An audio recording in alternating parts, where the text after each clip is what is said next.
Hello, welcome to the San Francisco Money Show. John Dobas from Forbes here with Stephen Moore from the Heritage Foundation and a senior advisor to President Trump on economic affairs.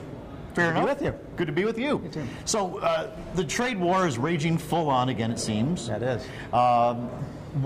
In terms of resolution, do you see a way that this will resolve itself, or I do think there will be, a resolution to this.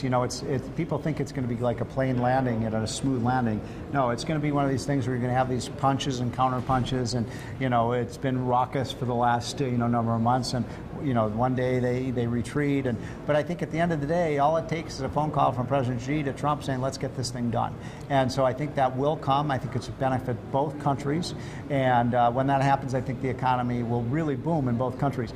But it's tough sledding, and what worries me a little bit is that the hardliners seem to have taken over in China, and that's not a positive development.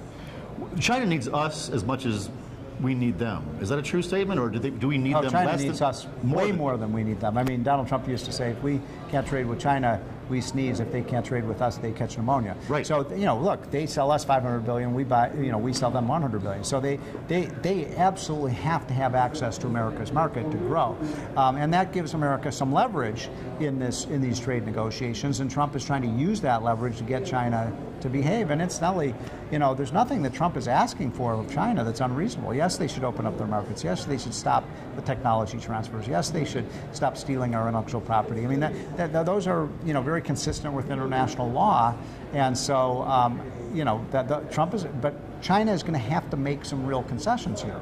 What are the elements of a deal that both sides need to make that deal? What do we need? And what does China need? China needs to be able to save face. A lot of this is just face saving, and so they don't want to be seen as knuckling under to Trump. So the United States is going to have to make some concessions to them. That we will maybe lower our tariffs if they will lower theirs. But most of the give has to come from China. I mean, we've been in an abusive relationship. But I think Trump is willing to make some of those concessions. Trump wants them to buy more of our agricultural and manufacturing products. We have to do something about the intellectual property. We're sitting here right outside of Silicon Valley, where what we produce is intellectual property. Yeah, and if they're just stealing it, that's robbing American workers and American businesses. Those who say that a deal may not get done soon point to the idea that Chinese are long-range planners, that they can wait us out, they could wait till the election, they can even then wait till 2024. Yeah. Do you see some credence in that side of the Could be. That's what keeps me up at night. Exactly that President Xi doesn't have to face voters, and Trump does. Right. And he may just wait out Trump and say, hey, look, I want Joe Biden to be the next president, because Biden's a patsy when it comes to China. So, yeah, that scenario could play out. I hope not, but it could.